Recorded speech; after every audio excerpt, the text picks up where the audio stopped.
Assalamualaikum warahmatullahi wabarakatuh. Kami dari Universitas Fajar Makassar, Fakultas Ekonomi dan Ilmu Sosial, Prodi S1 Akuntansi. Pada video kali ini, kami akan mempresentasikan sebuah materi yang dimana diampu oleh Bapak Muhammad Cahyadi. Kami dari kelompok 1 yang beranggotakan 5 orang. 1. Ripka Naryani, 2. Wahda Silvana AR, 3. Putri Angelika, 4. Septi Pangasan Rompe Bato, 5. Rian Parawangsa. Keputusan investasi modal.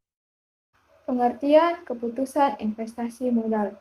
Organisasi seringkali dihadapkan dengan peluang atau kebutuhan untuk melakukan investasi dalam aktiva atau proyek yang mencerminkan komitmen jangka panjang. Akuisisi aktiva jangka panjang biasanya melibatkan pengeluaran dana dalam jumlah besar, yang seringkali disebut pembiayaan modal atau capital outlays. Investasi modal adalah sejumlah sumber daya yang digunakan untuk memperoleh barang modal dengan harapan pengembalian yang lebih di masa depan. Jenis-jenis keputusan investasi modal. Keputusan investasi modal berhubungan dengan proses perencanaan, penentuan tujuan dan prioritas, pengaturan pembiayaan, dan penggunaan kriteria tertentu untuk memiliki aset jangka panjang. Proses pembuatan keputusan sering disebut dengan penganggaran modal. Ada 2 jenis penganggaran modal. Yang pertama, proyek independen, dan yang kedua, proyek mutuality eksklusif. Yang pertama, proyek independen adalah proyek yang jika diterima atau ditolak, tidak mempengaruhi arus kas dari proyek lain. Contohnya, keputusan Astra International untuk membangun pabrik baru Toyota tidak berpengaruh terhadap keputusan untuk membangun pabrik Daihatsu. Yang kedua, proyek mutuality eksklusif adalah suatu proyek yang jika proyek diterima akan membuat ditolaknya alternatif proyek lain. Contohnya, keputusan untuk meneruskan penggunaan mesin manual atau menggantikannya dengan mesin yang terotomatisasi. Keputusan investasi modal berhubungan dengan investasi pada aset jangka panjang. Salah satu tugas manajer adalah untuk menentukan apakah investasi modal akan dapat mengembalikan investasi awal dan memberikan retur yang memadai. Secara umum, disepakati bahwa retur yang memadai harus menutupi biaya oportunitas dari modal yang diinvestasikan. Mengingat bahwa modal investasi sering diperoleh dari sumber yang berbeda, maka retur yang dihasilkan juga merupakan campuran dari biaya oportunitas berbagai sumber yang digunakan dalam permodalan. Manajer harus memiliki proyek yang menjanjikan, memaksimalisasi kekayaan pemilik perusahaan. Untuk membuat keputusan investasi, manajer harus memperkirakan jumlah dan waktu munculnya arus kas, menilai risiko investasi, dan mempertimbangkan pengaruh proyek terhadap laba perusahaan. Salah satu hal tersulit adalah memperkirakan arus kas. Keakuratan arus kas akan meningkatkan reliabilitas keputusan investasi. Dalam membuat proyek arus kas, manajer harus mengidentifikasikan dan menghitung keuangan terkait dengan proyek yang diusulkan. Ada 2 model yang digunakan untuk membuat suatu keputusan investasi modal, yaitu non-discounting model dan discounting model.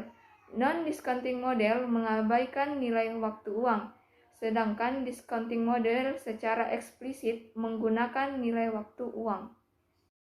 Model non-diskontak. 1. Periode pengembalian atau payback period. Payback period adalah jangka waktu yang digunakan oleh perusahaan untuk mengembalikan investasi awalnya. Rumus yang digunakan untuk menghitung periode pengembalian adalah sebagai berikut. Periode payback sama dengan investasi awal dibagi arus kas tahunan. Dengan metode ini, perusahaan menetapkan periode pengembalian maksimum untuk semua proyek dan menolak setiap proyek yang melebihi periode pengembalian tersebut. Metode pengembalian dapat digunakan sebagai ukuran kasar risiko.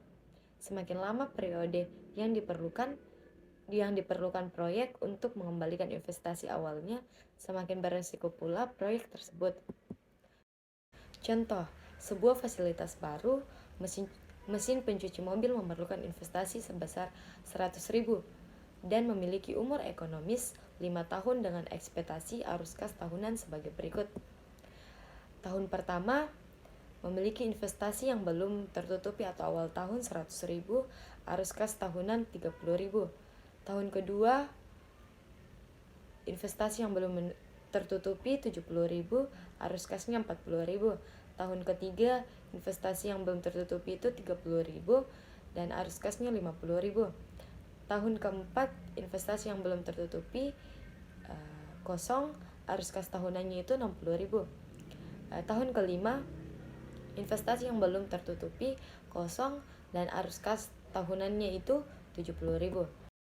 Jawabnya, pada awal tahun ketiga 30.000 dibutuhkan untuk menutupi investasi. Karena ekspektasi arus kas masuk bersih adalah 50.000, maka hanya 0,6 tahun atau 30.000 dibagi 50.000 yang diperlukan untuk menutupi jumlah 30.000 tersebut. Jadi periode pengembaliannya adalah 2,6 tahun atau 2 ditambah 0,6. Kelemahan metode pengembalian. Yang pertama, mengabaikan nilai waktu uang, dan yang kedua, mengabaikan kinerja investasi setelah periode pengembalian. Periode pengembalian memberikan kepada manajer informasi yang dapat digunakan untuk 1. Membantu mengendalikan risiko yang berhubungan dengan ketidakpastian aliran kas masa depan. Yang kedua, membantu meminimumkan dampak investasi dari masalah likuiditas perusahaan. Yang ketiga, membantu mengendalikan risiko keuangan. Dan yang keempat, membantu mengendalikan pengaruh investasi dalam pengukuran kinerja. 2. Tingkat pembalian akuntansi dalam kurung accounting rate of return. Accounting rate of return dalam kurung AR mengukur return proyek dari labanya, bukan dari arus kasnya. Laba berada dengan arus kas karena akural dan deferral yang digunakan dalam perhitungannya. Laba bersih rata-rata satu proyek bisa dihitung dengan mengurangi arus kas dengan depresiasi rata-rata. ARN dapat dihitung dengan menggunakan rumus ARN sama dengan laba rata-rata atau investasi awal atau investasi rata-rata, di mana investasi rata-rata sama dengan investasi awal tambah nilai residunya. Alasan menggunakan ARN sebagai suatu ukuran screening untuk memastikan bahwa investasi baru tidak mempengaruhi laba bersih secara negatif, untuk memastikan pengaruh yang diinginkan terhadap laba bersih sehingga bonus meningkat. Berada dengan payback period, ARR mempertimbangkan profitabilitas proyek, namun seperti payback period ARR mengabaikannya dengan waktu uang. Oleh karenanya model tersebut model non diskonto. Contoh, suatu investasi memerlukan biaya awal sebesar 100.000.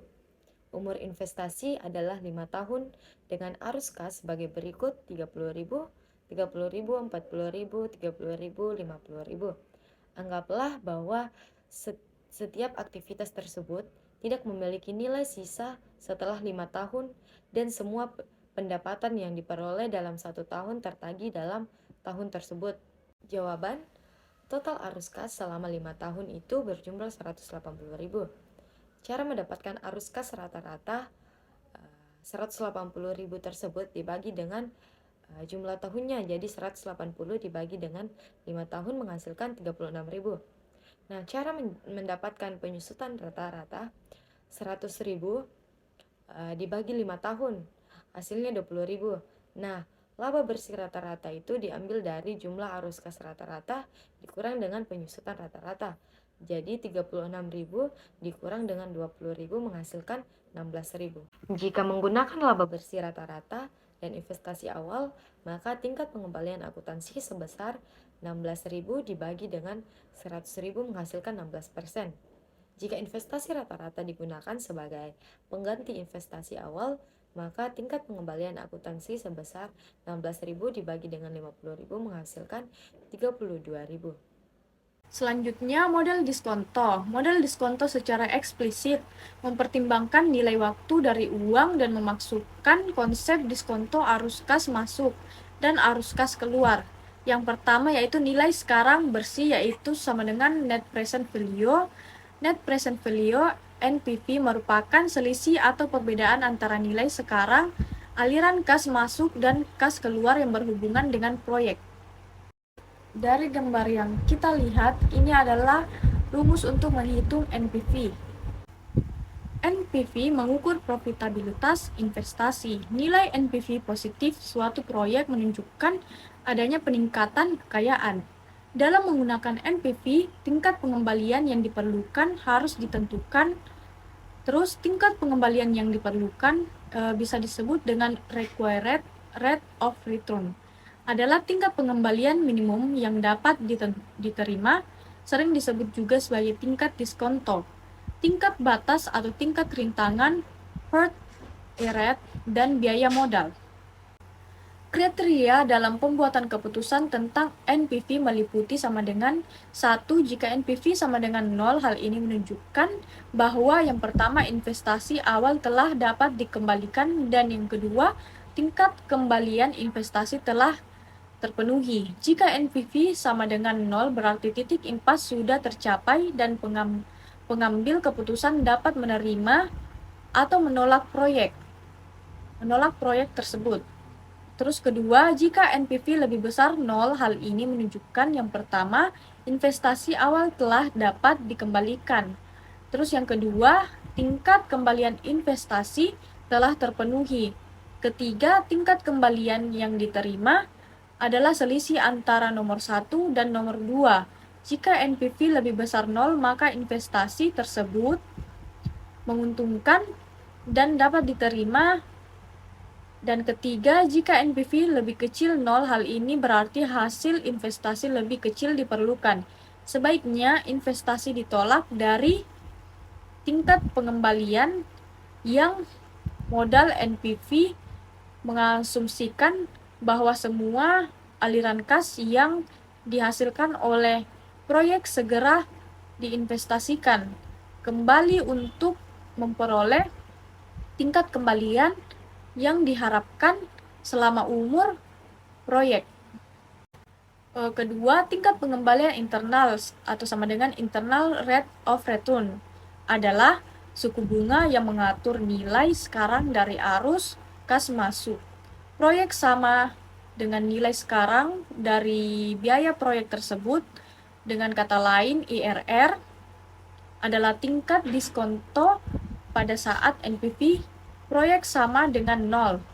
Untuk mencapai IRR, maka P sama dengan I dengan DF sebagai faktor diskonto dan CF sebagai arus kas tahunan. Maka dihasilkan persamaan. Yang seperti yang kita bisa lihat di gambar, itu adalah rumus dari persamaan tersebut. Contoh, sebuah proyek memerlukan investasi sebesar 10 juta dan akan memberikan return sebesar 12 juta. Setelah 1 tahun, berapakah IRR-nya? Yang kita bisa lihat 12 juta per 1 tambah I sama dengan 10 juta. 1 tambah I sama dengan 1,2, I sama dengan 0,20. Dan selanjutnya, jika IRR sudah dihitung, maka IRR dibandingkan dengan tingkat return yang diinginkan oleh perusahaan. Jika IRR lebih besar dari tingkat return yang diinginkan, maka proyek diterima. Jika IRR sama dengan tingkat return yang diinginkan, maka diterima atau ditolaknya proyek sama saja jika IRR lebih kecil dari tingkat return yang proyek ditolak. IRR dalam investasi ini adalah tingkat suku bunga yang menyamakan antara 5 kali arus kas tahunan 900.000 dengan investasi sisa besar 2.400.000 dengan DF sebagai faktor diskonto dan CF sebagai arus kas tahunan, maka dihasilkan persamaan I kurang CF dalam kurung DF dikali D sama dengan I per CF sama dengan 2.400 per 900.000 sama dengan 2,67. Diketahui bahwa faktor diskonto adalah 2,67. Selanjutnya, karena investasi ini mempunyai periode 5 tahun, maka kita mencarinya di tabel diskonto pada baris kelima. Kita temukan bahwa nilai 2,67 berada di antara nilai 2,745 atau diskonto 24% dan 2,635 atau diskonto 26%. Dengan demikian, faktor diskonto dari investasi ini adalah antara 24% sampai 26% dengan kecenderungan mendekati 26%. Dengan memperhatikan perhitungan terhadap retur investasi dengan berbagai metode, antara lain periode pengembalian 2 tahun 8 bulan ARR investasi awal 175 dan ARR investasi rata-rata 35%. NPV positif sebesar Rp1.011.000, IRR mendekati 26% lebih besar dari retur yang diharapkan yaitu 10%. Maka sebaiknya Aloha Company membeli mesin otomatis tersebut. Posta audit proyek modal. Posta audit mengukur kinerja aktual proyek tersebut, estimasi proyek tersebut. Posta audit juga dapat merekomendasikan suatu tindakan koreksi untuk meningkatkan kinerja atau untuk menghentikan proyek tersebut. Perusahaan yang menggunakan posta audit terhadap proyeknya akan memperoleh beberapa keuntungan. Yang pertama, dengan mengevaluasi profitabilitas, posta audit memastikan bahwa sumber daya perusahaan telah digunakan secara cermat. Yang kedua, posta audit mempengaruhi perilaku manajer. Posta audit memberikan umpan balik terhadap manajer untuk membantu meningkatkan pembuatan keputusan di masa depan. Meskipun demikian, posta audit juga memiliki beberapa keterbatasan. Memerlukan biaya cukup besar dan asumsi yang digunakan menjadi kurang tepat karena adanya perubahan dalam lingkungan operasi aktual. Proyek mutually eksklusif. Banyak keputusan investasi modal yang berhubungan dengan proyek-proyek yang bersifat mutually eksklusif atau saling meniadakan. Metode yang sering digunakan untuk memilih suatu proyek di antara beberapa alternatif yang tersedia adalah NPV dan IRR. Dalam proyek independen, NPV dan IRR menghasilkan keputusan yang sama. Jika NPV lebih besar dari Q, maka IRR lebih besar tingkat retur yang dibutuhkan. NPV berbeda dengan IRR dalam dua hal. Yang pertama, NPV mengasumsikan bahwa masing-masing arus kas masuk yang diterima diinvestasikan kembali pada tingkat retur yang diminta, sedangkan IRR mengasumsikan bahwa masing-masing arus kas masuk diinvestasikan pada tingkat IRR yang ditentukan. Yang kedua, NPV mengukur profitabilitas dalam nilai absolut, sedangkan IRR mengukur dalam nilai relatif. Slide selanjutnya, karena NPV mengukur dampak dari proyek-proyek terhadap perusahaan, maka memilih proyek yang memiliki nilai NPV terbesar konsisten dengan usaha memaksimalkan kekayaan pemegang saham. Adapun IRR yang merupakan ukuran relatif profitabilitas hanya mampu mengukur secara akurat tingkat retur yang diinvestasikan di internal perusahaan. Memaksimalkan IRR tidak akan memaksimalkan kemakmuran pemilik perusahaan karena tidak memperhatikan kontribusi proyek secara absolut atau dalam nilai uang. Oleh karenanya, NPV lebih baik untuk digunakan dalam memilih proyek di antara berbagai alternatif dibandingkan dengan IRR. Thank you.